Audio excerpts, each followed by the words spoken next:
the ground, youth network mobilize people and ideas, and global platforms can help bring this perspective into wider policy and advocacy discussion.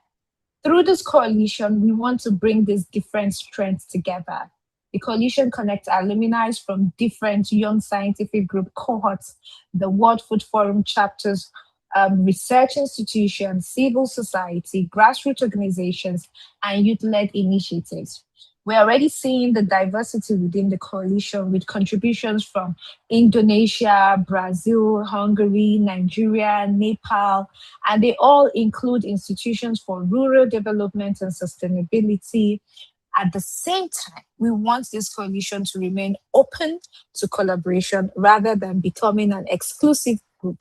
Now, not everyone needs to contribute in the same way. The idea is that each organization and individual can contribute based on their expertise, knowledge, and capacity. Some partners may contribute in research and data, while others bring country level insight, case studies, and stories from communities. Others may provide technical expertise or help us connect directly with young farmers, youth, and grassroots actors whose experiences are still not sufficiently represented in global conversation. For this year, which is 2026, and it is termed the Year of Women Farmers, we want to translate this collaboration into tangible outputs, not simply another series of discussion. We aim to develop consultations, data and insight briefs, advocacy messages, case studies, and actionable recommendations that can contribute to the World Food Forum and other regional and global processes. Across all our four teams, from technology and AI to gender equality and land rights, geopolitics and financing to health, healthy diet and resilient livelihood, there is one question connecting all of our work: how can we make sure that global conversations are informed by what young women farmers are actually experiencing, needing, and already doing on ground? So we want to also say that we're collaborating with a whole lot of other people like the University of Debrecen, the World Food Forums of Hungary, Indonesia, Brazil, and Nepal that are present here. We have Nutrition Drive for Healthy Diets, Educasa, our technical support, and all our presenters here, Domingos and Figuria. Thank you very much and welcome to the over 174 participants currently online. Thank you so much. Celebrate yourself. I want to see you put your best emoji in the reactions to celebrate yourself. Let me see. Thank you for taking out time to be here. Thank you. We really appreciate that. We thank you that you are here. So I will not waste your time, but I just have a few questions for you, and then we're going to go straight right into the program of the day. So my first question is, maybe you might win a prize before we start. I'm going to introduce the first speaker to start off with. The young women farmers feed households and communities, yet remain largely invisible in land registries, social protection rules, and agricultural finance portfolios. What do you think, or what do you think we can do to make them visible in all three? To make them visible in land registries, social protection rules, and agricultural finances. I'm going to put the question in the chat, so just in case you didn't hear me, you can actually pick it up from there and answer. So what do you think we can do? Okay. Because our speaker is ready and he will soon be speaking to us. Our first speaker is from the Food and Agricultural Organization, and he's ready to share his insight on this topic with us. So let me quickly put that in the chat. Okay, I'm seeing a lot of feedback. What? Camila, hi, how you doing? So the question I asked is, the young female farmer feeds households and communities, yet remain largely invisible in land registries. Hi from Pakistan. Oh, welcome, Shafa. How you doing?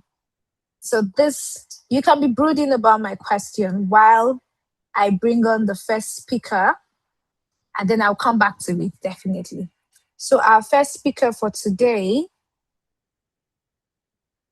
is Juan Echanovo. He's the lead right to food team in the Food and Agricultural Organization. So he supports countries in integrating right to adequate food, international policies, and advancing it in global agenda. He has over 30 years of experience. That's way older than some of us here. He has over 30 years of experience across Europe, Latin America, and Middle East. Um, Asia and the capsules in food security, agriculture and rural development, and climate adaptation. Before joining FAO in 2024, he served as the Vice President of Food and Water Systems at CARE, overseeing a $740 million portfolio in 55 countries. His previous roles include leadership positions within the European Union, Oxfam International, and Swedish Development Corporation. He holds a master's degree in Law and Development Cooperation, as well as a minor in Anthropology in American Studies. So please put your hands together as we welcome Juan Echanovu to speak to us today. Thank you. Thank you so much, Esther, for your wonderful introduction. I'm going to share a few slides with you. I think one of the colleagues is going to share the screen so you can see them. And yeah, here we are.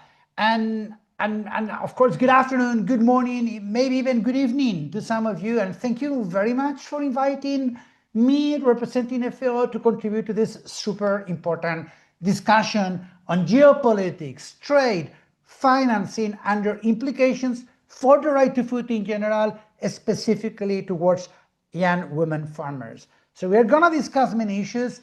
I really hope that we'll tie all these pieces together in a way that will be useful for you today.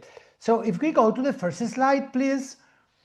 Let me maybe begin with a very, the next slide, please. With a simple but very fundamental point, right? Which is that young women farmers are central actors in our agri-food systems. So their work, their knowledge, their leadership sustain every stage of the food chain and shape how food security and nutrition are achieved, right?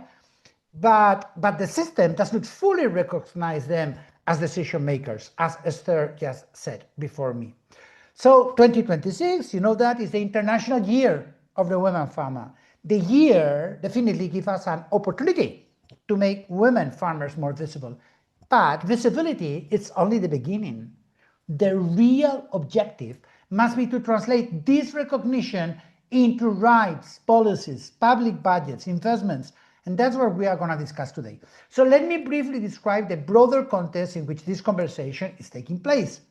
The latest figures from the State of Food Security and Nutrition in the World, SOFI, which, as probably you know, is FAO's main annual flagship report on global hunger, shows that around 645 million people still face hunger in 2025.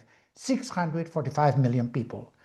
And around 2.1 billion people experience moderate or severe food insecurity in 2025.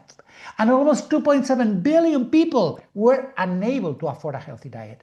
So that's almost one person in every three. The global food challenge actually is not only a question of producing more food, it's a question of who can access that food, at what price, under what conditions, and with what degree of dignity. And this is why FAO increasingly speaks about agri-food systems and the right to adequate food.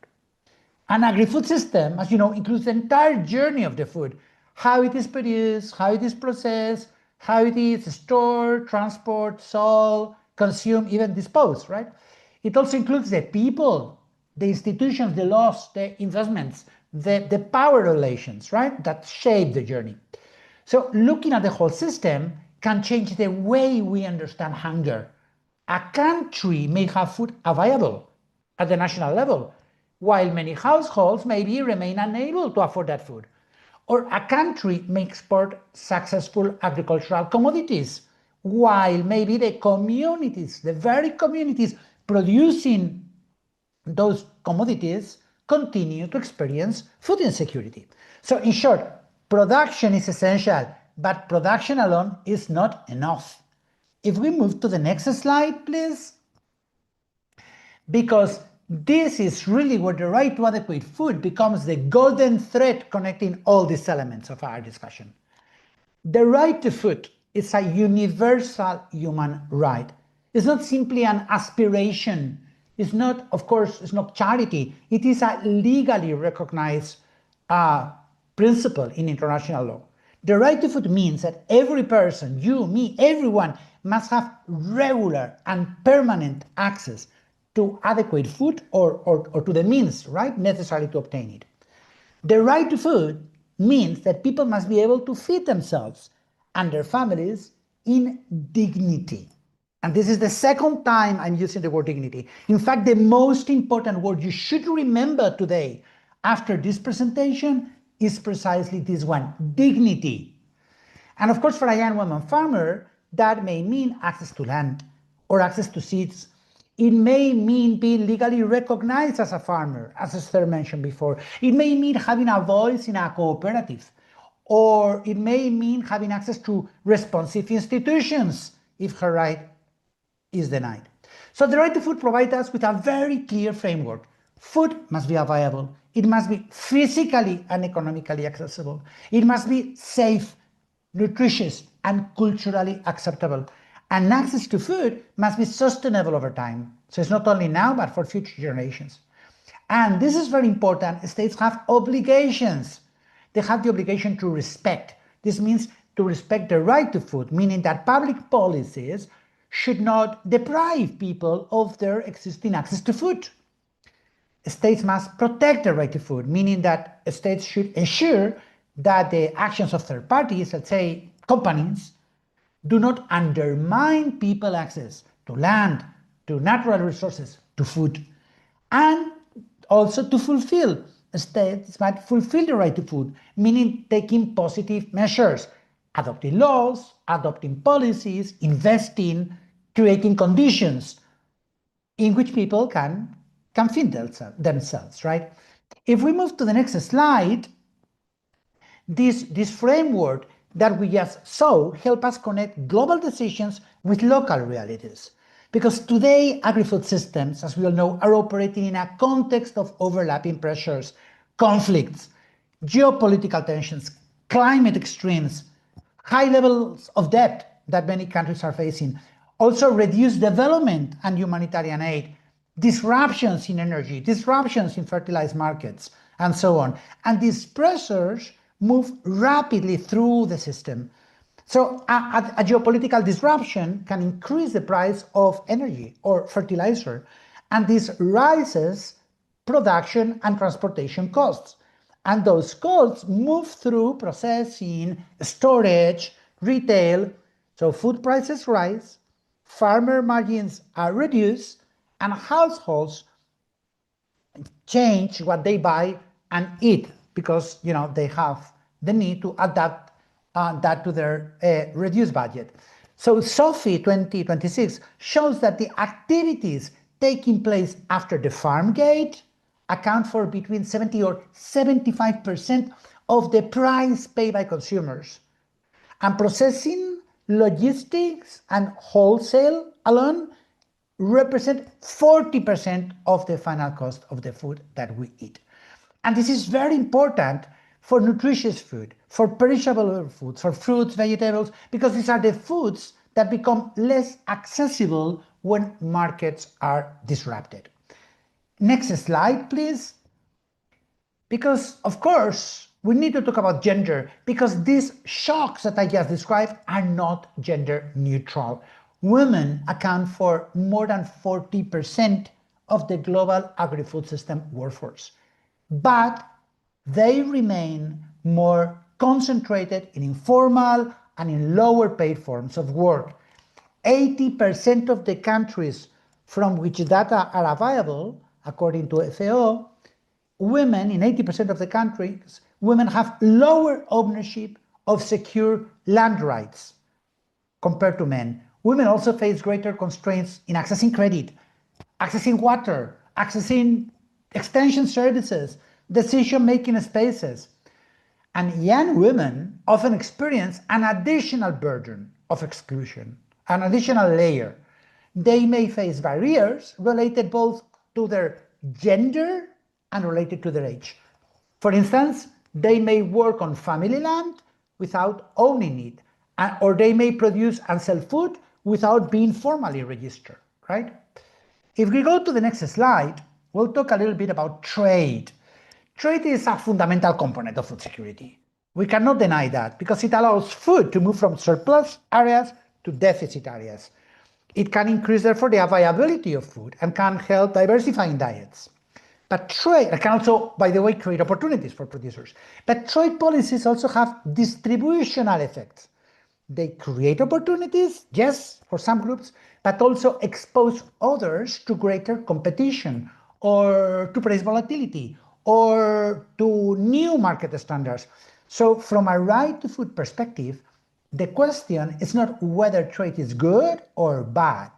I guess the question is whether trade contributes to food security and adequate diets for all, and whether the people most affected participate in the decisions and share fairly in the benefits, right?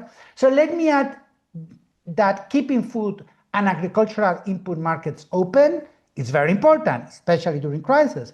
Export restrictions can really intensify uncertainty, right? It can increase international prices. But trade policies must be accompanied by measures, by means that protect vulnerable producers, like young women producers, so they can participate in fair terms of that trade. If we go to the next slide, now we'll talk about a little bit about financing, because this same right-based perspective can be applied to finances in agri-food systems. You know, often we speak about a financing gap for women farmers, right? We often talk about this gap. But the problem is not simply that too little money is available.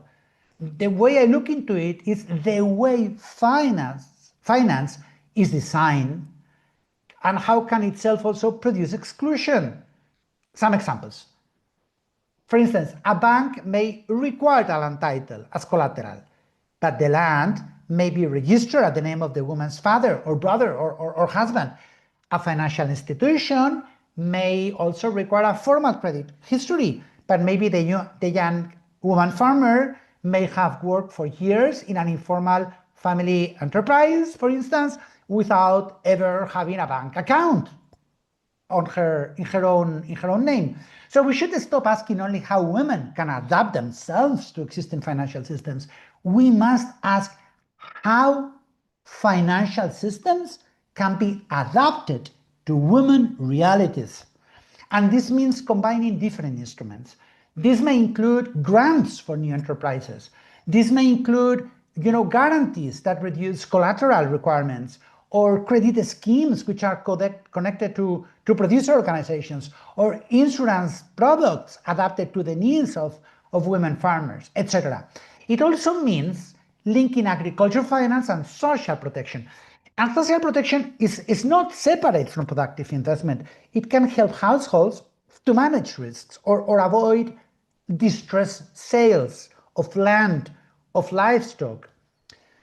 Public finance also has a strategic role because it can reduce risks, right? But public resources should not simply subsidize any investment. They should support investments that contribute to better production, to better nutrition, to better environment, to better life, to the four betters. So the right to food gives us criteria for making these choices. Does an investment improve the availability of nutritious food? Does it protect land, water, biodiversity? Does it reach women and young people? Does the people affected participate in the decisions? So if we go to the next slide, which is my last, next slide, please. Let me conclude by saying, this one. We can conclude by saying that the right to food approach changes the way we see young women farmers, because they are not simply vulnerable beneficiaries. Of course not. They are not just waiting to receive assistance. They are right holders. You are right holders, producers, workers, entrepreneurs, leaders. Young women farmers must be able to participate in the design, in the implementation, in the monitoring, in the policies affecting them. And this requires visibility in data. Data should be disaggregated by sex and age and should capture things like informal work or land tenure or participation in decision making and so on. But it also requires legal recognition. Women must be able to own, use, control land and other productive resources. It also requires access to institutions. Rights are meaningful when we all know them, and when there are mechanisms through which we can claim them. If you cannot claim a right, there is no right. And it also requires voice.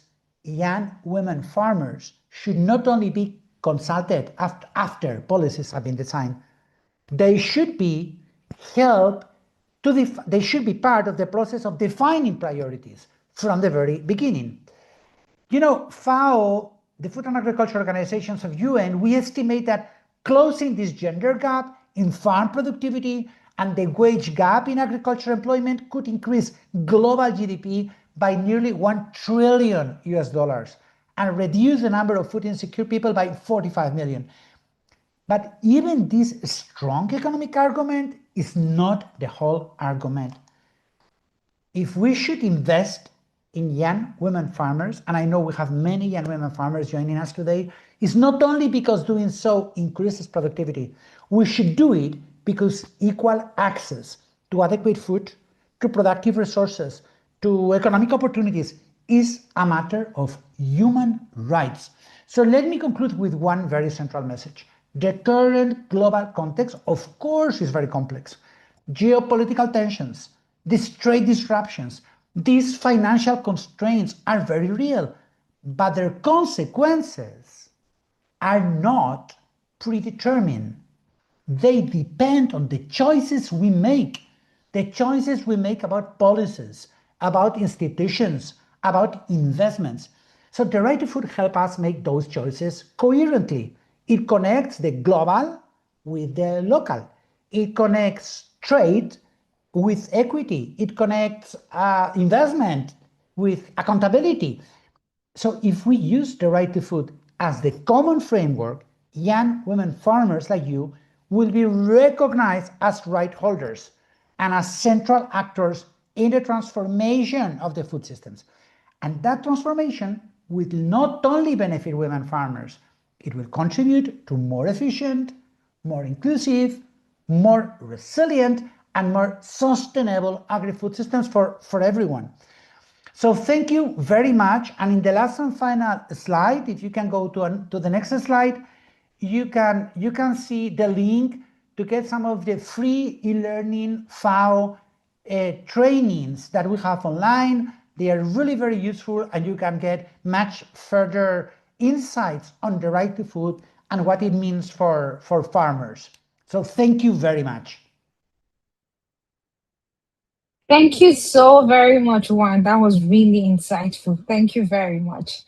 We don't have so much time. We're running with time right now, but we just have a few questions for you. I think we'll just take one while we go to the next presentation. So I would be asking a question on, if you have questions from the audience, you can actually put it in the chat box and we will definitely ask one to answer it.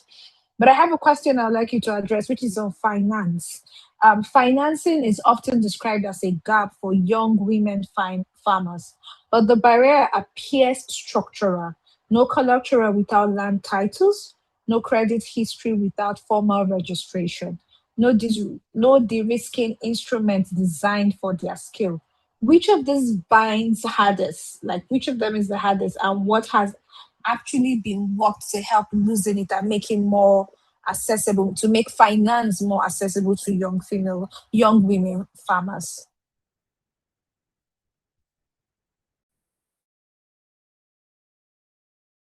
Oh, sorry. I think, can you hear me now? Yes, Okay. I can hear you now. Fantastic. No, I was just saying that, Esther, thank you for that question because it's really a great question. You know, I often challenge the idea that young women farmers are inherently high risk because this is a misperception. Very often, almost always, financial institutions are simply using the wrong measures to address them. So there is that gap that we have to fill, because a woman may have land, you know, a fertile land, and have been cultivating it for I don't know 10 years, but hold no title, as we were discussing before. Or she may run a successful informal business, but again have no credit history. Her activities, her experience are real, but the financial system do not see that, do not recognize that. So what we need is alternatives to land-based collaterals. This is very important. Like, as I mentioned before, public guarantees or small grants or digital financial services. For instance, village saving and lending associations are doing a lot in many parts of the world.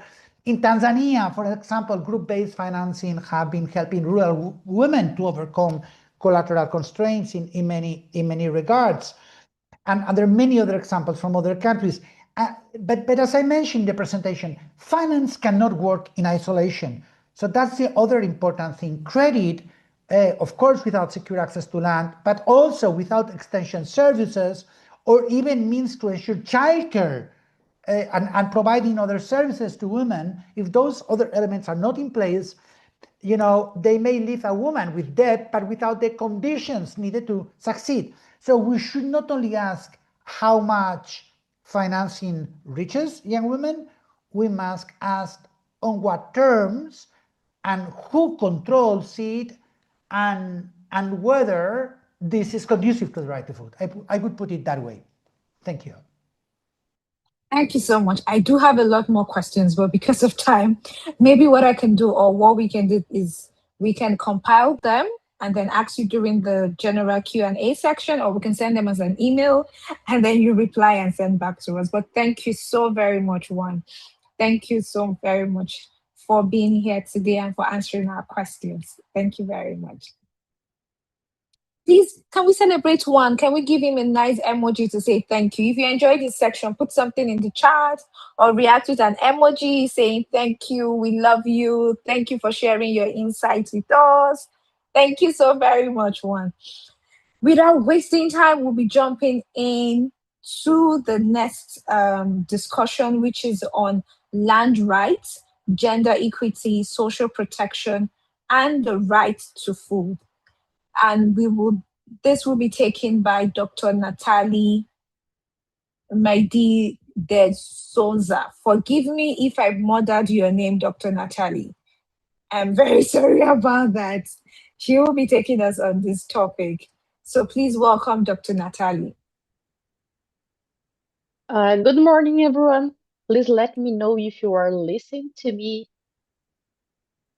We can hear you. Yes? We can hear you clearly. Okay, thank you so much. So today I would like to discuss a little bit about land rights, gender equity, social protection, and the right to food in the context of Brazil. Just to show you a quickly contest that we have in Brazil, I would like to show you a really important data coming from the Brazilian census. So Brazil is a country of contrasts. When we are facing the field and how people is organized and how we do our agriculture, we can see just 23% of the properties of the farms in the field are related to the agribusiness. And the other side, in the really right other side, we have the peasant farming. And I'm a professor of a rural extension. And when I'm discussing agriculture with my students, I ask them, what is the image that comes to your brain when I ask you, when I say to you Brazilian agriculture? And the most part of them, I can say to you, around 99% of them bring information related to the agribusiness, but they are just 23% of the people in the field. And why we are doing that? We have this imagination because considering on how we are handle the agriculture in Brazil, the peasant agriculture just use 20% of the land, has only 14% of the credit, but they are occupying 76% of the people in the field. And to make some to taking part of this labor occupied, I would like to tell you about the women role in this activity. So the women population in Brazil are around 100 million percent of people, and we are around 52% of the total population. And considering the women in rural areas, we have 15 million of women living in the rural area, and they are just having access to the 19% of the farms. So they are there doing the work, they are producing food, but they have only the opportunity of manage 90%, 19% of the farmers. So when we face these questions, when we were invited to speak uh, in this event, we were discussing with the peers about the data, and we can say to you, considering the, are you seeing the presentation? Okay, because for me it's blocked. Okay, thank you. So the women is responsible for 50% of the animal husbandry, 32% of the annual cash crops, and 11% of the perennial cash crops. But there is a disparity between the number of women and the amount of land they own. And where is the problem? Where the problems lie? When we are discussing in the family farms in Brazil, the access to the land, it's quite regular, the succession that comes from the parents or the relatives to the young man. Women, if wants to have access to land coming from the family, the most part of them have the land if they get married. If they not marry, they will have access to the land after siblings have the first part of the land. So the most important problem for us is the access into guarantees for women, even in families where the most part of the people are women. Uh, the other questions that arose when we were preparing this presentation, what are the constraints to land access and food security? And the first thing is the equity in the land ownership. There are no guarantee to land access. And as I said to you, it doesn't occur from parents to the young women. The other part that we can discuss is if they are not married, how can do? They become maybe family caregivers. They looking after elderly relatives and or parents, and the most part of them goes to the cities to work and have another occupation completely different and not related to the agriculture. Why does happen? Because they don't have access to the land, and even when they have access to the land and they get divorced, they don't have a story in the bank to have access to the public policy related to the financial for the production. And I'm working directly with the women who is trying to have access to public policy to have their food production, and they are poorly assisted by the government in this condition. In the other hand, we have public policies to help women to have access to these policies. So the opportunities that we are facing to rural women are related to the social protection. And the first one is the maternity leave. Even if they are just a housekeeper in the rural area, women in the countryside has the right to access the maternity leave. And we have the condition that is helped to access by a net of social protection in all the cities in Brazil. And the name is a Center of Reference for Social Protection and Access. The second one is the family of transfer earned named Bolsa Família.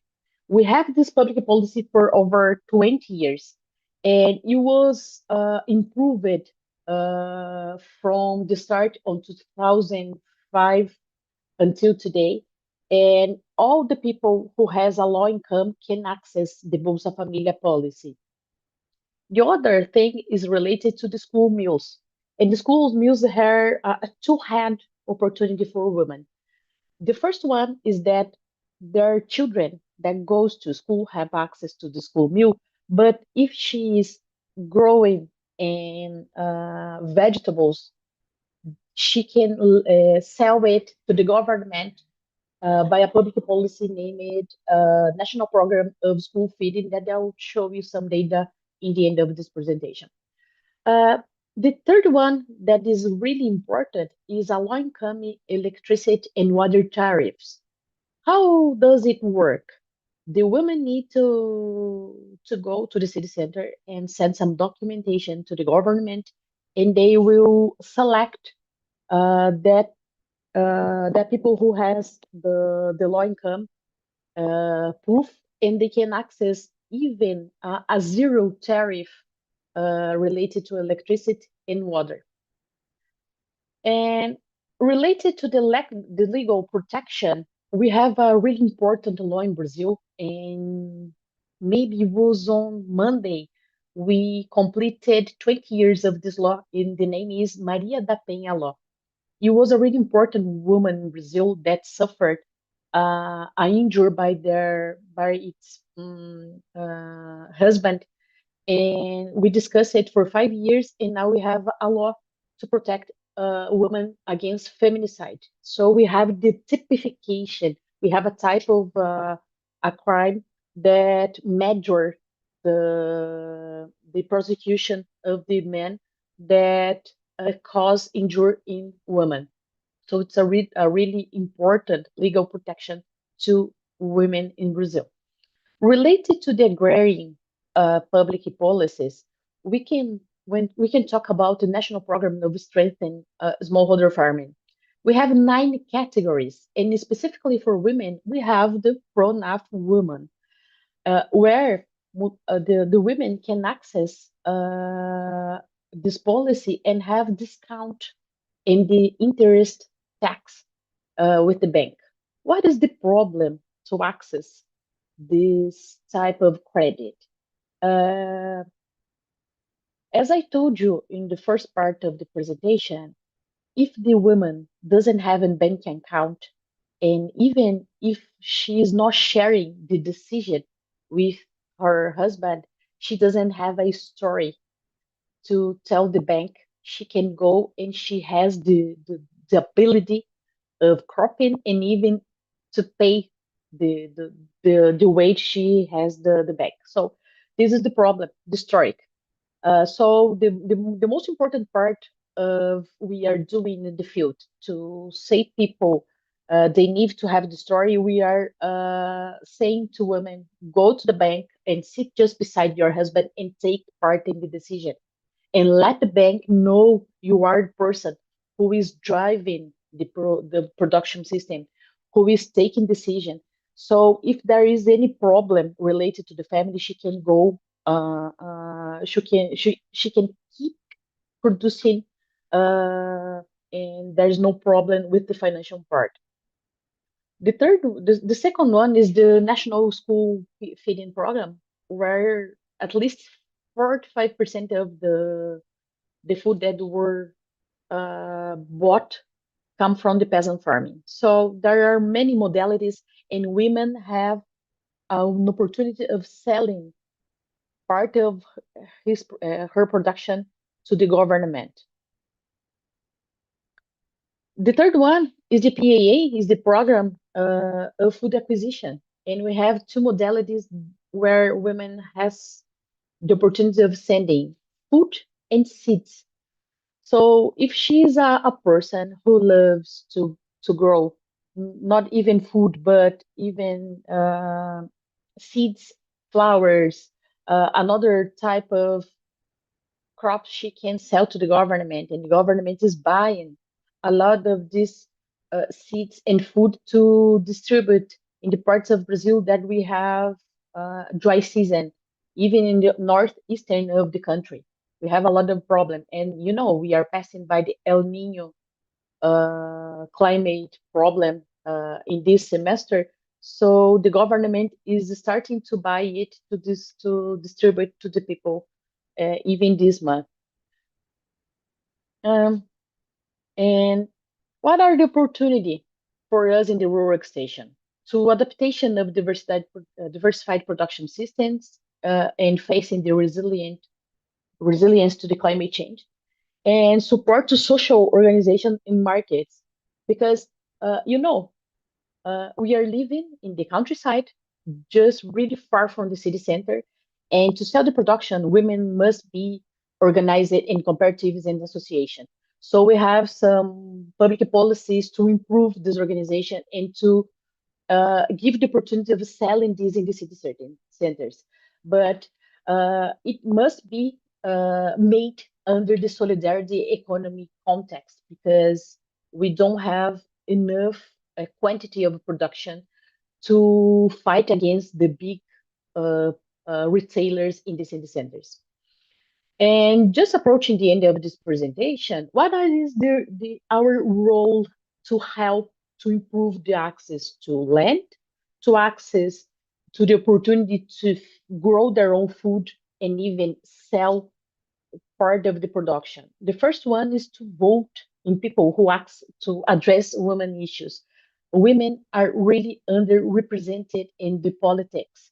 So to participate in the public policy discussions and demanding attention to women participation is important. Uh, when we are facing how the public policies in Brazil are being written, we can see the research, the rural extension, and the technical system. It doesn't aware on the problems and the issues related to the women peasant and what are their demands. And the decision makers are not prepared and are not facing the benefit of having women planning the food production systems. And as the Echanov said in his presentation, we have a really important opportunity of bringing women in these decisions, because when we face the problems in the countryside, when women is manage their own production system, she's conserving water more than men. She's conserving much more applying soil practices that protected the nature much more than men. She's really interested in improving biodiversity, and it is important for the food diversity in our plates. So we need go to politics related to the ones that want to address solutions for women in the countryside. So I think my time is done, and I will be here until the end to discuss with you if you have any questions. Thank you so much. Thank you so much, Dr. Natalie. That was really very insightful. Thank you very much. Yes, yes. I like the emojis. You guys got the job. Yes, everybody's give her a thumbs up. Tell her thank you for taking out her time to come speak with us. Thank you very much. So we have a couple of questions, but we'll just ask you one. And then in the interactive section, I think we'll open it up for everybody to be able to ask.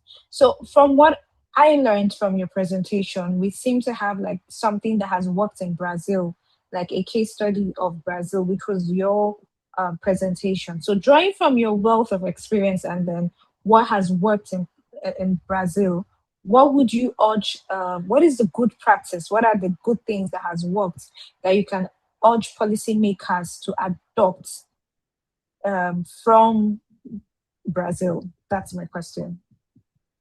Like I think the most transferable policies or transferable things that can be done in other countries that would make the success we have in Brazil multiply to other countries. I think the most important one is related to the opportunity of selling food for the schools that government is doing from to the year of 2009. Why that is really important?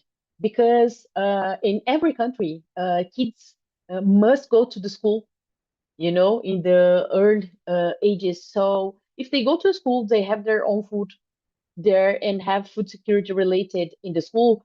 There are benefit sharing for women in two parts because their kids are going to schools and having meals, and they can sell to the government, and the government is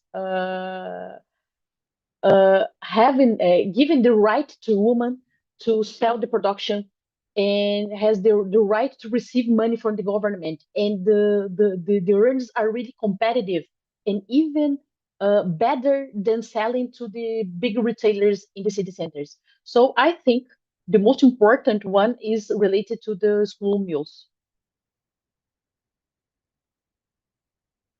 Thank you very much. Thank you so very much, Dr. Natalie. So I will just give us 30 seconds to stretch our arms, grab a cup of water if you're in the hot summer like me, and then we will jump right into the next presentation, which would be on advancing the rights to food through land rights, environmental defenders, and biodiversity regeneration in constrained civil spaces. So that would be our next topic, and that's the next discussion we'll be having on today's webinar. So if you've grabbed your water or your coffee, if you're still in cold regions, please put your hands together as we welcome Dr. Mayumi Sato for her presentation.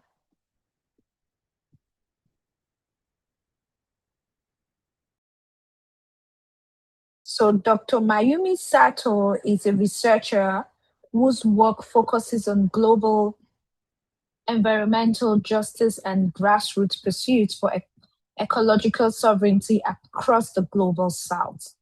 Her work centers on participatory research methods and using research to inform policy and support community organization. Her current project examines environmental defenders and their pursuit of justice under restricted civil space, including how communities protect their lands and waterways. Over the years, she has worked on reforestation, agri-food systems, gender and social equity in forest landscapes, good governance and land reclamation across Asia, North America, Southwest Asia, North Africa, and West Africa. Sato completed her PhD at the University of Cambridge as a Gates Cambridge Scholar, previously served as a Planet Reimagined Fellow in the Mekong region, and currently serves as a young scientist with the World Food Forum, facilitated by the Food and Agriculture Organization of the United Nations. Please welcome Dr. Mayumi Sato once more.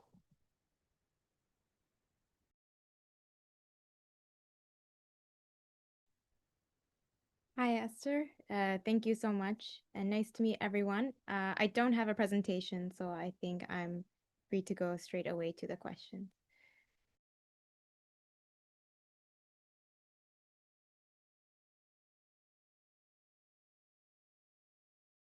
Sorry, I didn't quite hear you. I don't have a presentation like the previous speakers, so I believe I can just go straight away to the guiding the questions. Oh, okay, okay. Sorry, I didn't get that. I think your volume was a bit low. All right. So, based on your work and the bio we see, I have some questions which we prepared for you. So, the first one would be your work sits at the intersection of land rights, environmental defense, and shrinking civic spaces. What happens to the right to food when people defending land and biodiversity, often women and young people, are criminalized, surveyed, or silenced? Yeah, thank you. Just to confirm, can you hear me now? I'll try to speak as loud as possible.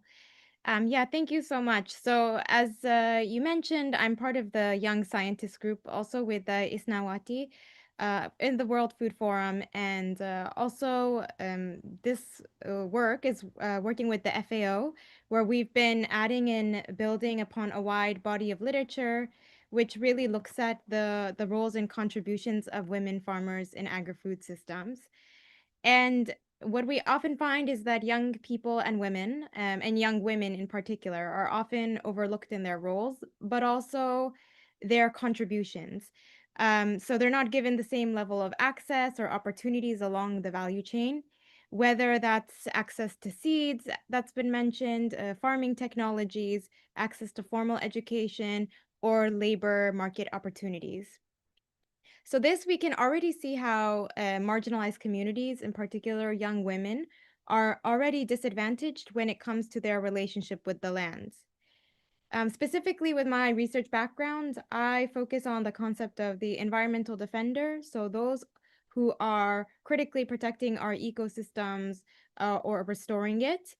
And in the context of the right to food, they are the ones protecting the land against land grabs, from, for instance, illegal or unethical forms of land acquisition. So oftentimes this might happen at the hands of multinational or large scale agribusiness. Maybe we're talking about mining companies or logging companies, etc.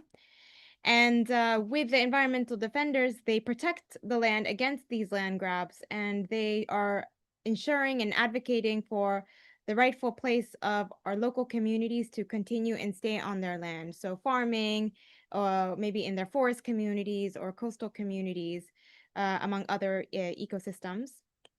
And by asserting their presence, they are also preserving their traditional methods of farming.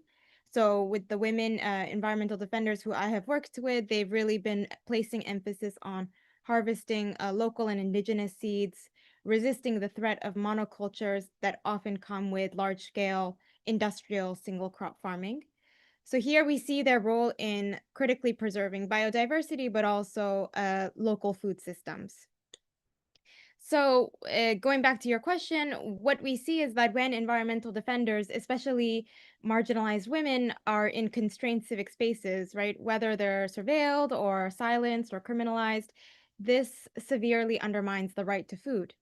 Because if the land is no longer protected, then the land is also vulnerable to land grabs, land theft, and this also threatens, for instance, the local biodiversity and the lands upon which women have been stewarding since time immemorial. And this often leads to land degradation, deforestation, poisoning of our waterways, and with regards to food systems, potentially the destruction of crop yield, marine life and ecosystems, for instance, if coastal communities might depend on them. So here we really see the link between the rights of a community connected directly to the rights to food. And when we jeopardize or limit the rights of women, young women farmers, we're also jeopardizing the quality and the quantity of staple food production and land health. And so this is an example in which we can see how constrained civic space and the repression of women environmental defenders can impact the right to food. Thank you. Thank you very much. Thank you very much. So I'll just go to the second questions. We still have like a couple of minutes more. So it says young women farmers sustain biodiversity through seed saving, diverse home gardens, exchange of seedlings, and transmission of ancestral and medicinal knowledge. Why does this work remain largely invisible in policy and in national accounts, and what would be done to recognize it and then formally change this? Yeah, I think it goes back to a central theme that's been discussed in scholarship and also here, which is a problem of visibility. So oftentimes, a lot of what women are doing is tied to informal labor, or their role as a major household provider, their responsibilities in the domestic unit. Without the women farmer, the household largely cannot function. And so a lot of efforts like seed saving, creating home gardens, exchanging seeds, stewarding indigenous crops, these are things that are not very overtly visible. And even though they are critical to food production, especially for local communities, if you look at the most visible parts of maybe the supply chain, it might look like it's very male dominated, but in fact, when you really look at the full supply chain, you really start to see where women's roles and contributions are. And so I think one of the reasons why this happens is because, their roles are seen as having minimal economic value. And oftentimes, this labor is not monetized because a lot of labor that women have is often informal and unpaid. So I think another major problem is that, unfortunately, because of the society that we live in, we prioritize high input, high production type of agriculture around, profitable cash crops. And the women who I've worked with who are kind of environmental defenders often work at a smaller scale. So this type of farming really promotes biodiversity and the diversity of seeds and really focuses on nutrition over mass production. Um, but I think this is another reason why women's contributions is often overlooked. Thirdly, I think on the point of why women's remain largely invisible in policy, well, it also goes back to the question of representation. I believe that women and young people are very, very poorly represented when it comes to policy design, and not just in terms of the policy formation, but also especially in terms of the execution and the monitoring and evaluation of it. And lastly, in terms of the formal recognition, I think there's a few things we need to do. One, I think we should support these initiatives formally. So if women farmers are informally creating seed banks or sharing seeds or practicing agroecology, or we need to support these initiatives and fund them rather than just allowing them to, for instance, only informally organize. And secondly, going back to the risks that I was mentioning that environmental defenders face, women in particular are vulnerable because they do not have the same level of land ownership, the tenure rights, and legal rights vis-a-vis men in many parts of the world, and that was reiterated and by the previous speakers. And so securing land rights is really important. And I think this kind of formal recognition, which would guarantee and ensure women's rights on the land, is really quite fundamental. Thank you. Thank you so very much, Malini. That was quite insightful. Thank you for sharing with us on this topic. And I agree that policies should actually be made on this aspect of women, that we are actually storing seeds, creating indigenous seeds are being preserved through these actions that women do.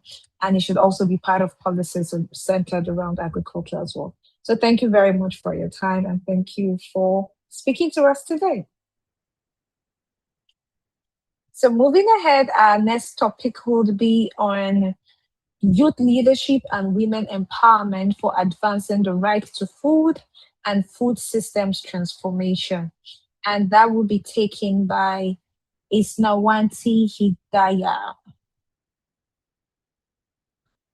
So Isnawanti Hidaya is a researcher at the Center for Economics and Law Studies and a consultant with expertise in development, policy, and sustainability issues.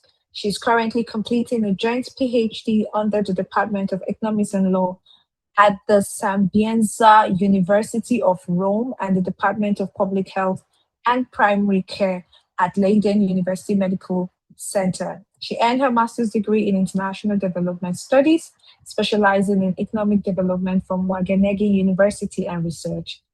She is the founder of Rotasi Institute for Rural Development and Sustainability, recognized as the best research institute at Indonesia's SDGs Action Award 2022. She is a member of the Young Scientists Group of the World Food Forum, and we have the honor of having her here with us. So without wasting much time, it's Nawanti. You have the floor. Okay, so thank you, Esther. Can you hear my voice? Okay, so maybe you can going through the question, but before going through my question, maybe I would like to say thank you for Juan and Natalie already joining us. So a brief introduction about the better collaboration. We have conducted all these meetings for several times. This is our third times. And today's actually we have 4,000 registered participants. And in the Zoom, we only have 300 capacity and other participants joining us through streaming. So it's kind of huge, grateful for me to have you all in this session. So Esther, you can go through your question actually. Feel free. Okay, thank you, Isnawanti. So from your research and your background academically, so my questions would be centered on that. And for my first question, I'll be asking that from your work with youth and women-led organization, what does meaningful participation of young women farmers in decision making actually look like, as opposed to the what we see as what we see on consultation panels? So, what would you say the inclusion of young women farmers looks like? Okay, it's very interesting question actually, Esther, because when we talk about the decision making, it's not only about the high level discussion to decide something in global level, but it's also related to the something grassroots either. So for instance, when young women in the agri-food system, they are staying there and then they have this specific stigma in the society, especially when they are living in the rural area. Sometimes and mostly they are not invited, or maybe it's like, not have so much room for the decision maker process. So we hope that when we are involving young women on any decision related to their well-being or the economic advancement for them or for their family, for their education, we need to also invite them, not for only tokenistic action, for instance, just to invite them and provide them 5 minutes to speak, but we need to also involve them in every step level of the process on decision making. For instance, we ask them, we invite them to joining us identifying the problem, designing the intervention, what they need actually in their real life, and then when we have this certain resource, we need to also asking them, where do we need to allocate this one? What kind of program do you want? So in all the level, we need involve them. So not only just invite them in certain meeting and that's all. So that's, I think, the point that I would like to deliver in this method.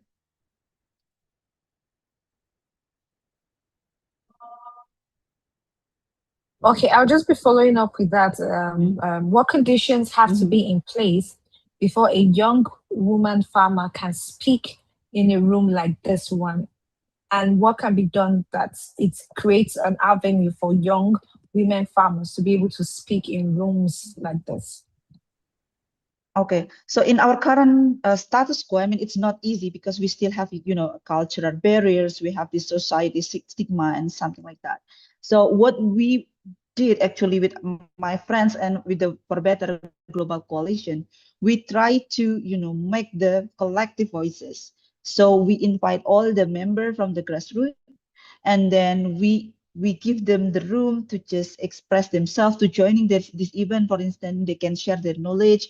We try to link them with several, like a very prominent researcher like Natalie or maybe Juan that really have a lot of experience on it. So it's one of the steps that we did actually. So what we do is that For Better Coalition is the tangible example. It's not only theoretical things, but I would like to show to you that we are consist of several really small organizations across country. We also have a certain national level organization.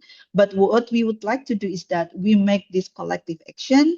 We would like to make the voice louder from the grassroots, so the global also can capture this one. Because mostly when we talk about the the global discussion, for instance, on decision making, only a really big organization that have so many branches in so many countries can join them. But here we would like to try how could we move from the grassroots. So even though you are very small or just being established organization, you can joining us and we can make the voice together. So that's my point. All right, so I like this. So you're creating a platform for every young woman farmer to be able to air her opinion, to be able to be heard, to be listened to. So I don't have to wait till I go to FAO, the big organization, the multinationals. So this is actually an avenue for young women farmers to express themselves. So thank you very much. So my next question, maybe the last because of time, I would say, what are the most binding barriers young women in Indonesia? I know you're from Indonesia, right? So what are the most binding barriers young women in Indonesia and across the region, the Asian region, face in accessing land, finance, markets, and extension services? And which of these are being addressed by youth and women organizations without waiting for policy to change? Yeah, actually, we face so many barriers. Yeah, we can talk about the land, finance, market, and extension services as well. Like for the lands, for instance, there are in certain region that women are less likely to have the access of land, for instance. So that's why it's not easy for us to just have our own farming area or maybe the space to grow something. So mostly women just helping as a helper in the farm. And the second one, the finance is also not easy. Because why? Because agri-food system, the farming area, mostly they are small and unbankable. That's why it's not easy to get access in the formal market. And that's why what we need to do, and then the government actually need to really engage with them, provide the affirmation action, like provide the mechanism on how women can get the access of technology. For instance, in agri-food system, women not only able to be the laborer in the farm, right? We can empower them to have how to improve the added value from certain product of our agri-food system, for instance. That's also very important. And I would like to also emphasize the problem when we talk about right to food. Maybe Mayumi already mentioned for our friends and family that living in the conflict area, it's also very hard for them. And in this matter, they also have the difficulties on access to land, finance, market, extension services, even daily surviving mode. It's also very hard. And that's why every single of us, young people, young researcher, young scientists, we can put attention on this matter. Like Young Scientist Group, this year we conduct research about how young women surviving in the conflict area. So maybe when it get launched, we can share to all of you. We can discuss it. We can bring up this issue. So we also can propose a recommendation to our government. We can make the voice in the global level and stuff. So I think that's my point. Oh, I just have a brief follow-up to that question. Where Yes. has organizing corporate formation or peer knowledge exchange delivered results faster than formal reforms? Okay, pardon me. Can you repeat once more? Okay, my question is where, just following up with what we were discussing, with what we are currently discussing, where has organizing corporate formation or peer knowledge exchange delivered a faster result than formal reformation? Okay, so all the channel is very important, but we cannot just rely on one certain way, for instance, only in the formal education, because not all people in certain area do not have access for that. Like people that living in the very rural area and then the infrastructure is very harsh and stuff. So it's very important for them to also have sharing knowledge together.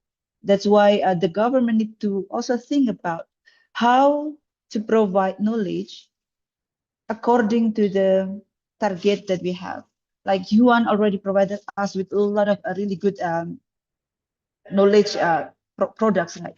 That can be the, that can be the substance, or that can be the content of the knowledge. But on delivering it, we can use so many channels. So we need to use all measures that we have. So I think that's my answer, Esther. Thank you so very much, Isnawanti. Thank you so much for your time. Thank you for sharing with us today. So I know a couple of us have questions. I have seen some in the chat box. Just keep your questions coming because we're going to have a question and answer section soon. But before then, we will be having our wrapping up sections with the speakers. We'll just have them answer a couple of questions that we already have. Then we would go to the general audience reflection where you have the opportunity to ask your questions. Okay. So for that, because I don't have so much time for that, I would just call on each speaker to give us like a 1 minute summary or recommendation of what they think we can take from here going forward. So, in no particular order, I will start with one, maybe because I like the name. So, I will start with one, then I would go to Mayumi. I think you have an appointment to catch up with so that we can release you as well. Then Natalie, and finally Isnawanti. So one, Mayumi, and Dr. Mawumi, Dr. Natalie, and Isnawanti. So we just want to hear a 1 minute wrap up from you of what are the tentative things or action points we can pick from this and apply as young women farmers based on the topics you shared with us today. Thank you. Thank you very much for, maybe one initial thing I want to say is how coherent this set of presentations, I believe, have been, right? We have been talking about different things, but really very much connected, and also bringing concrete examples from Brazil, from Indonesia, from other places.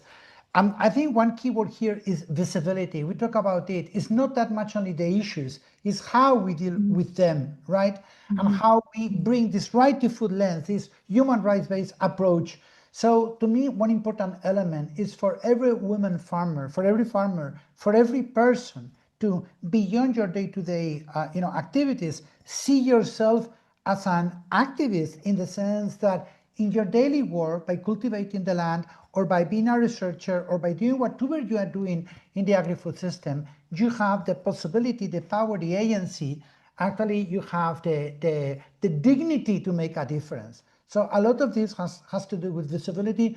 So let's make ourselves, our work, visible. Let's connect the dots, and also let's make sure that, as I think I mentioned in the presentation, the challenges are enormous and we know what they are, but it's not that the outcome is predefined. It's up on us. It depends largely on us how to deal with them. So platforms like this, like today, hundreds of people connecting to discuss about this subject, is an extremely good way to move forward.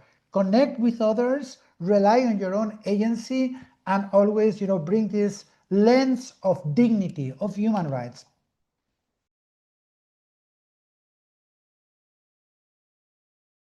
I would say, to build off that, I wanted to say two short things. One, I think it's important to recognize that the right to food is a legal right, as we mentioned multiple times. But as we mentioned throughout this call, with all sorts of geopolitical tensions and conflicts and wars that we see today, we also see how food is weaponized or withheld intentionally, depriving millions of people in conflict-affected agri-food systems without the right to food. And I think that we really need to understand that as we are witnessing these conflicts, that the right to food is essential. It's legally necessary. It's an obligation, and we really need to hold our governments, civil society, accountable to make sure that regardless of where we live in the world, regardless what country we come from, that we all have the right to food. That's point number one I wanted to make. And point number two, on a much smaller scale, I wanted to say that I think one of the major barriers from working with women in different parts of the world is that, one of the main access or barriers that they face is that they cannot formalize, whether it's their cooperatives or organizations, because there's significant challenges around registration. And I think that if I were to recommend some kind of investment recommendation to donors in particular, I think that it's important to offer flexible funding, non-restrictive funding, open grants that directly reach young women farmers to upscale their work. Because currently there's so much bureaucracy that prevents people, especially young people, from unlocking grants and funding models. So I think I would really push for donors and investors to really consider more flexible models of grant giving to reach young farmers, women farmers directly. Thank you.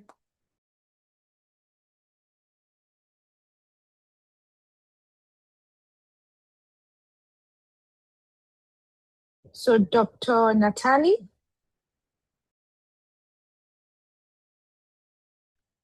Sorry, I was answering questions in the chat. That's why I was delayed in answering the question. So I think the most important thing we can do to support women to have access to public policy is to give them the right to take part in the decisions when we are writing the laws. The first one, here in Brazil, we have a law saying that at least 50% of the people that goes to the election must be women, but we are underrepresented in the end of the process. Men are deciding for women. So when we go to discuss specifically the public policies, we have the problem to prove the men we have the right to stay there and even to be respected, and considering things related to the gender.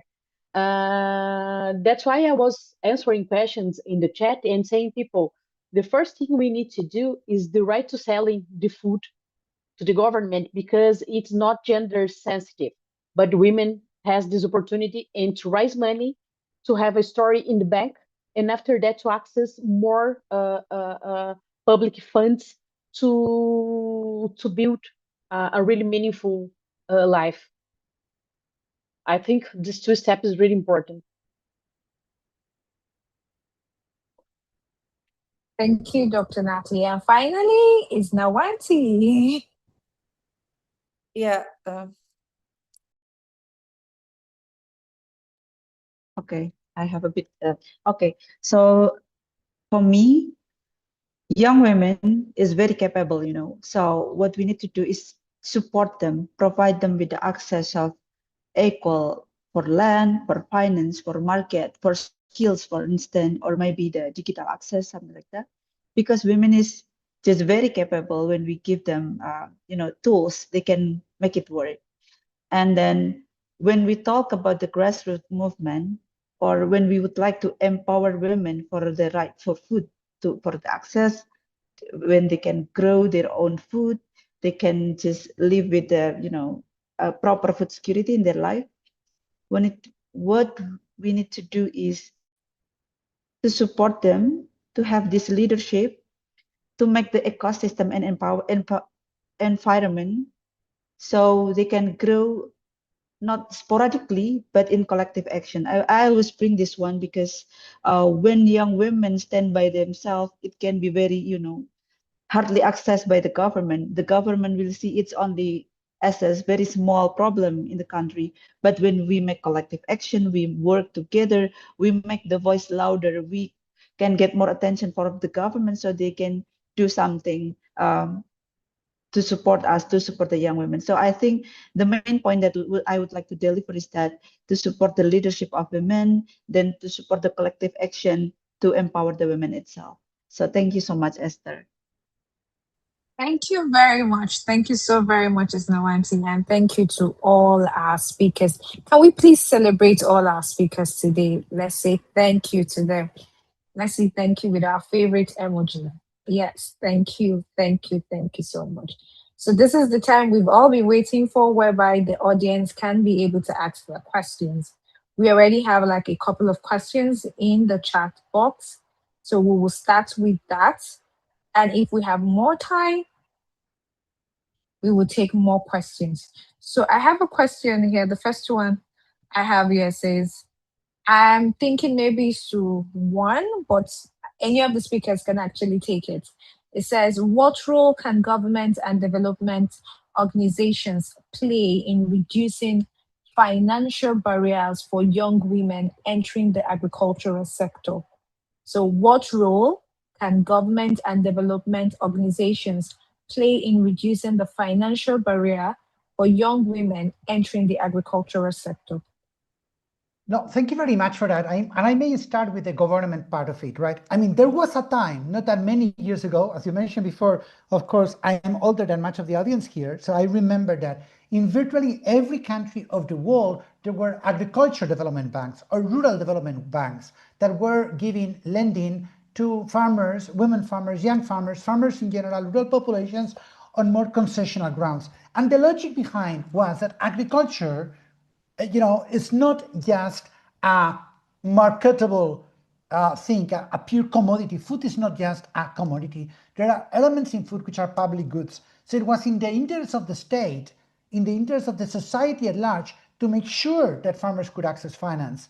And this is why access to finance was facilitated with co-matching grants, with longer terms, or maybe making it attached to capacity building and assistance. So you were getting your loan, and for free you will get in capacity building support, for instance, to design the investment project that you will undertake with that funding. Or maybe part of your funding could be a grant, right?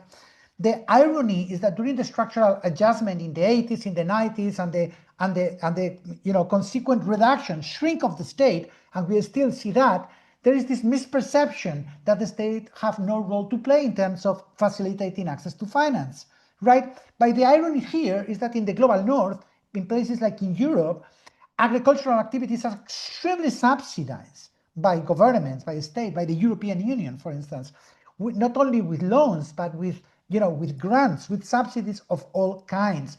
Whereas in parallel, WTO and the whole architecture of the financial system restrain governments in the global south to be able to make funding for farmers more flexible, more available, more concessional, because that is perceived as interfering with trade. So to me, it's extremely important, pushing, advocating for this recognition of agriculture, not just as an economic activity, which of course it is, but an economic activity with a very strong public good dimension, because farmers are stewards of the environment, because agriculture is extraordinarily important even for the national security of countries and so on. So there is lots of economic reasons why there is a strong case for governments to support, to finance agricultural activities in concessional terms. So no shame about it. That is absolutely necessary. And I would also add, agriculture is one of the most risky activities human beings undertake, because of course it relates on weather, it relates on externalities, factors which are beyond the producer, him or herself, right? Which is an extra reason why there is this necessity by a state to step in and support funding and lending for agriculture. Thank you so much, Juan. Thank you so much. We want to make best use of our time.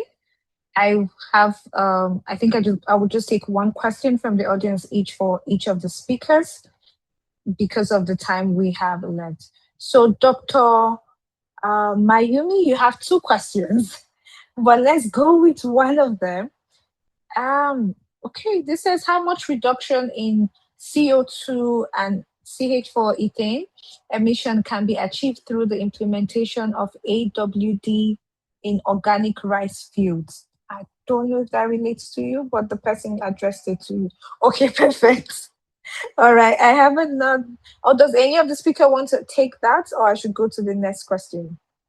this has to do with CO2 reduction and methane reduction through, the person wasn't explicit. I think it was sent by Fitri. Maybe you should explain better so we can be able to tackle your question. But still with you, Dr. Sato, what is the most challenging gain and gather the young woman? What is the, okay, I will try to rephrase the question. What is the most challenging thing for young women farmers? Is it the system or the policy? I think that's the challenge, is that there's multiple ways in which women are disadvantaged. One, I Mhm. think even if you start at the smallest level, I think there are so much structural gender inequities which exist in a community in most parts of the world. So maybe there are gender biases when it comes to land ownership or perception of what women can do in terms of work and their roles and responsibilities, whether they believe that's relegated to the household or whether they can be allowed to do the same work along the value chain as men. And I think that's one thing, is the kind of sociocultural mindset that exists around gender and how that manifests within the community. Secondly, I think, right, there are challenges around legal challenges, especially in some countries where maybe women have weaker access to land tenure, legal rights. So I think that's another problem. And thirdly, I think, as you said, I think policies are not necessarily safeguarding young women farmers, particularly those who are in, for instance, humanitarian crises, conflicts, where young women and girls are disproportionately actually likely to suffer from the right to food.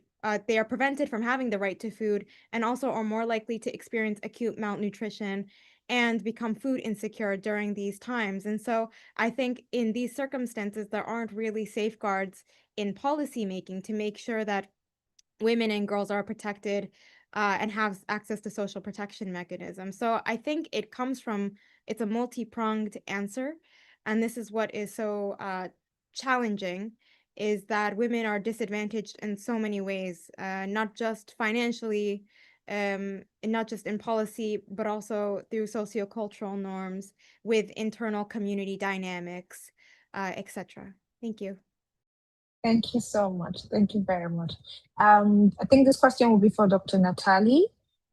It says, how can the state move from recognizing the rights of young women farmers to actually ensuring that those rights are implemented?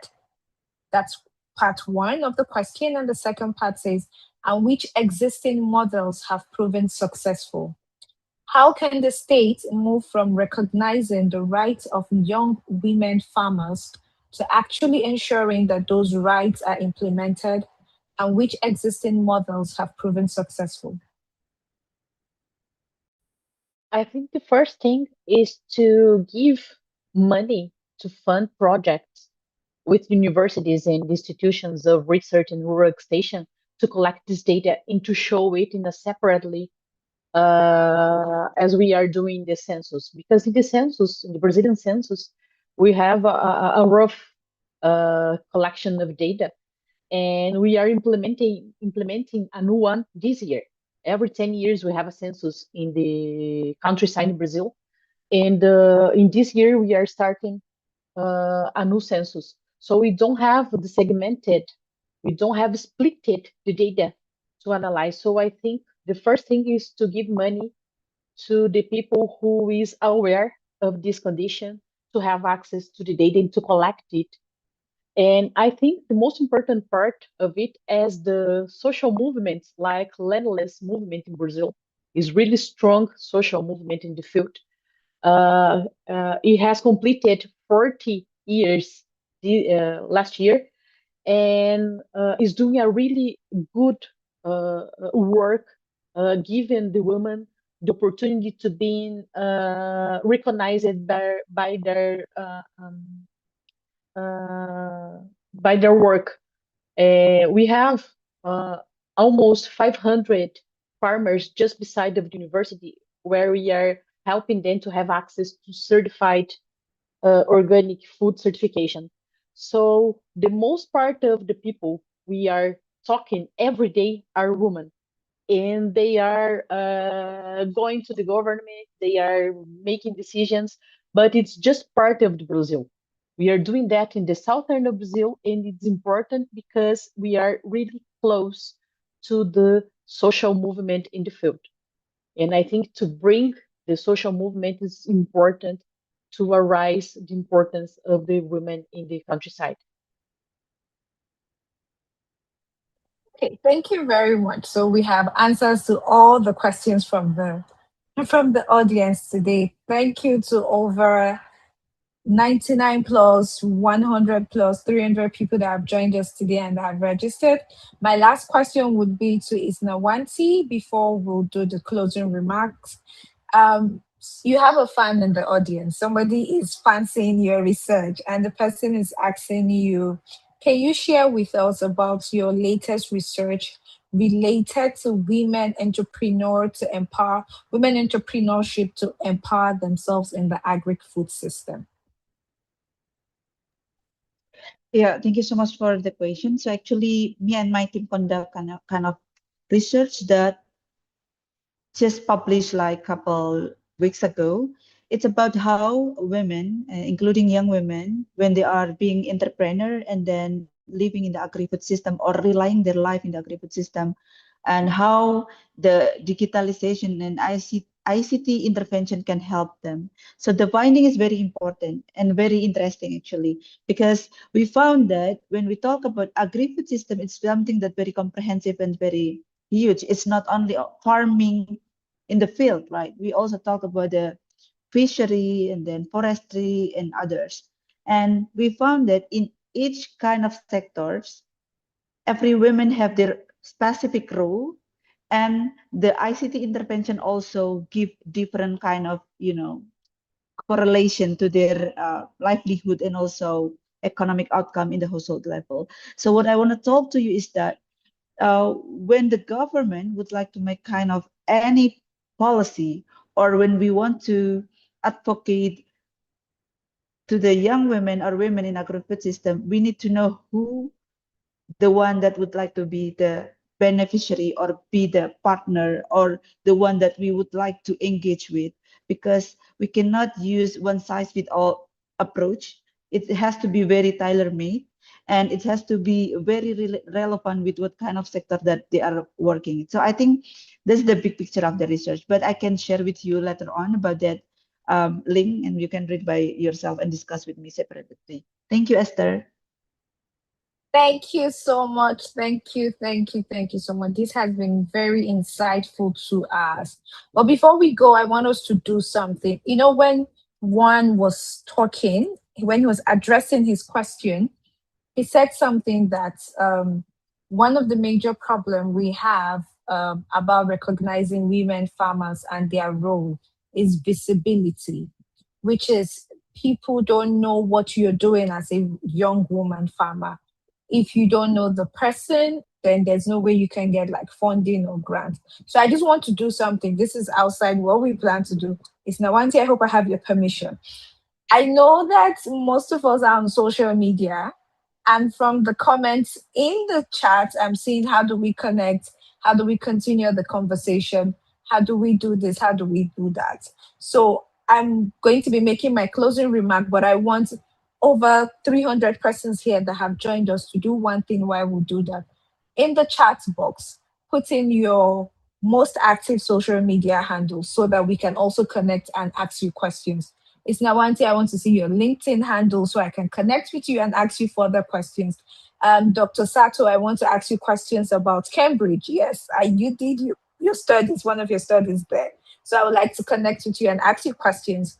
Dr. Natalie, I see that Brazil has a successful story with how they've managed finances for young women farmers. So we would like to connect with you and follow up with questions. Same thing with Juan. One, we want to connect with you. You're a team lead of the Right to Food in FAO. Funny enough, my scholarship was from FAO. So I have a lot of questions for you, Juan.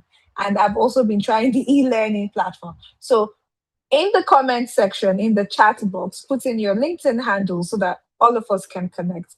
And with that being said, I'm going to go first. So I'm putting mine. I hope you can see it. I hope you can see it. If you can see it, I am. I'm chatting to the waiting room. Sorry. Okay, so let me put it here. I hope you can see it. How do I get in touch? Okay, yes. I think it's Nawanti. Is it showing in the chat box? I just pasted something in the chat. Can you see it? You can just give me a thumbs up. Let me know if you can see it. Dr. Sato, Okay. can you see it? Okay. Yeah. Yes.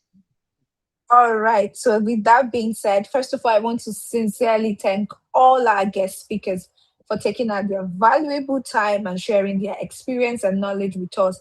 We highly appreciate it. Let's just give a brief summary of today's section. We had one from FAO who walked us through the insights about geopolitical trade, financing, and the implications for the right to food, and sharing some recent trends and data in food security.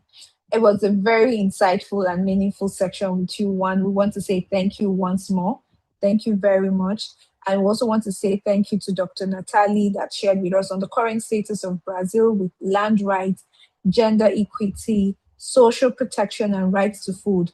And then she emphasized on the current scenarios about Brazil's social protection rights, gender equity, and right to food, which actually shows how the conditions are changing and how the case study shows us the current status about women in agriculture and socio-economic forum, and also what other countries can adopt from what she has said and make it possible. So we can have the success story of Brazil spread across different countries. Then we had Dr. Sato, who explained to us about advancing the rights to food through land rights, environmental defenders, and biodiversity regeneration in constrained civil spaces, like how the process or the entire system looks like through wondering. And then she answered our questions.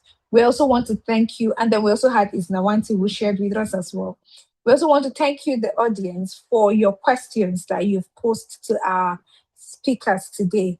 It has helped this webinar to be very insightful, and then we have shared different topics and different insights. We want to thank Isnawanti, who is in the Young Scientist group, with some of our speakers as well. Thank you, and to the For Better Coalition. Thank you for bringing us together on how to encourage young women farmers to lead in agriculture, inclusion of young women farmers in today's society. So without your participation, our 300 plus, 3,000 plus audience, this would have not been successful.